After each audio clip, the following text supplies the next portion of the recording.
In this tutorial, I'm going to be showing you how to write a time plan. This is slightly different to writing a recipe and will help you to be more organised when completing your cook. It's effectively written in 2 stages, so I'm going to separate this over 2 separate pages of work.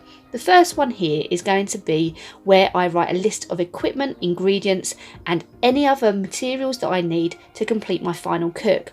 And it will be broken down into the different components. So it might be that you're cooking a 3-course meal, it could be that you're cooking an afternoon tea, and each component would be a different dish of the afternoon tea. Your time plan doesn't have to be as well presented as this, it can be just a typed document, but if you did want to take the opportunity to present it using ICT, by all means please do. So this first page is literally going to be a list of ingredients followed by equipment. Now it's important that you have measurements of your ingredients. Again, this is going to help you to maintain your organisation as you start cooking, and you want to separate them out for each dish that you're cooking. It's important as well that you make a list of equipment so that you know that you're going to be as prepared as you can be before you start cooking. You don't want to be in a position where you're in the middle of a cook and you realise that you've run out of saucepans or something that's special that you needed to be able to complete a particular process. So make sure you do this prior to your cook. And then finally you'll see there's a bottom box here labelled the table. Now, as well as cooking your food, you're presenting your food. So it's important you think about the layout of how you're going to present it to your customer. How are you going to dress the table and what are you going to need to do that? This could be, for example, tablecloths, or it might be candlesticks or flowers, or it might be that you're going to add other accompaniments such as drinks or salt and pepper, any manner of things really. If you're going all out and presenting your food to a particular theme, you might even want to be more creative and make props for the table. But it's again important that you plan ahead of this and don't forget things out that you'd planned for. You don't want to look back at your photos of your final product and realise actually a really key important component is missing. So let's look at the main bulk of your time plan. Now, just like a recipe, it's going to be written in a step-by-step guide. Here you can see 3 columns. One shows the time, the middle shows the process, so that's the step-by-step, and then the end column states key points, and I'm going to explain that one first of all. The key points really needs to be a reminder of particular health, safety or hygiene rules that you need to follow when following that particular process.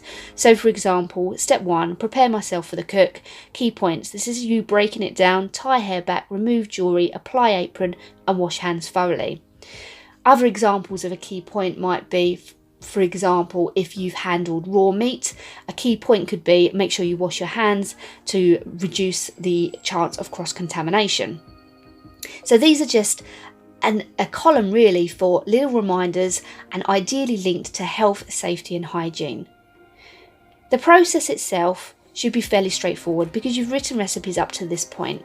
So again, you want to write as much detail as possible as it is going to help you to keep on track and to be organised with your cook. And the first column is the time. Now, this needs to be done in a specific way so that it helps you to keep track of time and make sure you're working at the correct pace. You need to make good estimations of how long it will take you to complete each stage of the process. Now think back to previous cooks and how long it took you roughly to complete each stage. If we're talking about preparing yourself to cook, i.e. tying your hair back, wearing an apron, washing your hands, it's not going to take longer than 5 minutes. Now the common mistake here is to write in the time column 5 minutes, and the next step might also take 5 minutes, so you'll write 5 minutes again. That's not how to accurately write a time plan, and it isn't necessarily going to help you to keep a track of the time. A time plan should start at the time that you plan on starting your cook. So for example, it could be 9 AM in the morning like mine is. So it starts at 9 AM and then the minutes follow on from that. Now you need to be planning your final cook to last in the region of 3 hours. You can spend longer on your cook, but I would aim for a minimum of 3 hours because this will show me that you are challenging yourself enough, especially as this is your final showcase. So your time, if you were starting at 9 o'clock, should aim to be finished by 12 PM.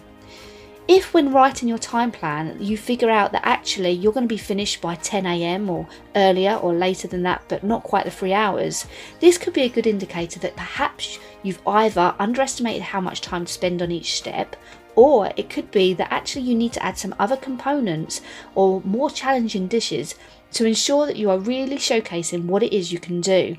So your time plan not only helps with the planning before you start cooking, but also afterwards, because you can keep an eye on the time and make sure that you're working to the right schedule.